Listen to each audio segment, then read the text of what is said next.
Good morning, Connecting Point Church family. I hope you guys are doing well this morning. It is Friday, which means we are right there on the weekend.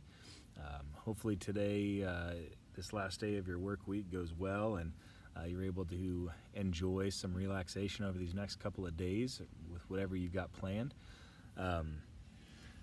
Friday means it's my opportunity to share some devotional thoughts with you based on our Following Jesus plan out of the YouVersion Bible app. And man, let's just say that our reading in Ezekiel today was super exciting. And obviously I can't say that with a straight face now that I think about it. It was a little rough. It was a little different. Just all of these measurements that were matched out there. And I guess the cool thing about it is it's this conversation of the restoration of the temple. So like there is this hope that Ezekiel is hearing about and is watching as things are measured out. So that's the exciting thing we can take from it. But I guess other than that, I'll be honest, it wasn't the most exciting read to read those measurements. But I will say the psalm that we had for today was, I don't know, it was something special. And I don't know, I think it was something that I needed to hear. And it's not very long, so I would just, this morning for our devotional, I'd like to read it, and I'm going to read it slowly, and I would like you to just allow the words to just sink into the depth of your being, like just really sink in. And I want you to feel the words and to think deeply on these words and just kind of see where it takes you. Psalm 130. Out of the depths I cry to you, Lord. Lord, hear my voice. Let your ears be attentive to my cry for mercy. If you, Lord, kept a record of sins, Lord, who could stand? But with you there is forgiveness, so that we can, with reverence, serve you. I wait for the Lord. My whole being waits. And in his word I put my hope. I wait for the Lord more than watchmen wait for the morning. More than watchmen wait for the morning. Israel, put your hope in the Lord. For with the Lord is unfailing love, and with him is full redemption. He himself will redeem Israel from all their sins. Now I know this was a psalm for the Israelites, but this is a psalm for us today. I think absolutely a psalm for us today. We could easily say, people of God, church, put your hope in the Lord, for with the Lord is unfailing love, and with him is full redemption. He himself will redeem you from all your sins. And I just feel like there's just such hope here in this passage. And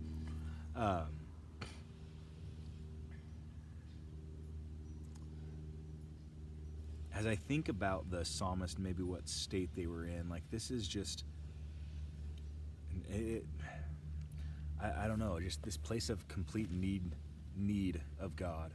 Because it starts out, it says, out of the depths I cry. And I think that I'm sure each of us can think of a time, maybe some of us are in it right now, where it's just like we are in those deep places. We find ourselves in this deep, dark place, and we know that our only hope lies somewhere outside of us. It lies with God. And I kind of imagine that's where this psalmist might be as they write this psalm. And so if we think about this reality, think about this time when we're at our lowest, or this place when things could not get any worse, and yet instead of focusing on the worst that you are facing, you focus on, even in this worst part, even in this low place that I find myself in, I wait for the Lord. because you have come to this recognition that it is only in God that you find hope. It is only in God that you will experience salvation. It is only in and through God that you will ever see anything other than this deep, dark place.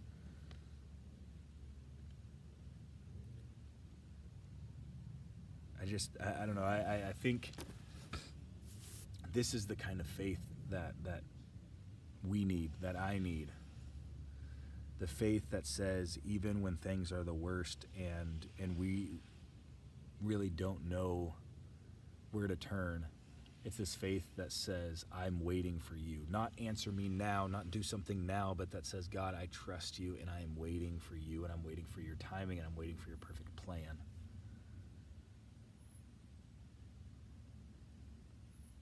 So I don't know what this psalm necessarily meant for you. That's something that was really drawn to me today. I think I've shared it with you guys a little bit, and I mean, I can continue to share it, but I feel like this has been the story of my life over these last couple of months, is this growing impression that God has placed on me, that regardless of where you are at, like, Nick, you can trust me and just wait for me. Wait for my perfect will, my perfect timing. Stop trying to force things in your own understanding, in your own way, and what you think the right timing is. Just trust me. And so I think actually for me, as I read this psalm this morning, it was like I saw that I could have been the one who wrote it. I saw myself being in that place where I am making this proclamation to God this morning that says, I wait for you. More than the watchman waits for the morning, more than the watchman waits for the morning, Lord, I wait for you.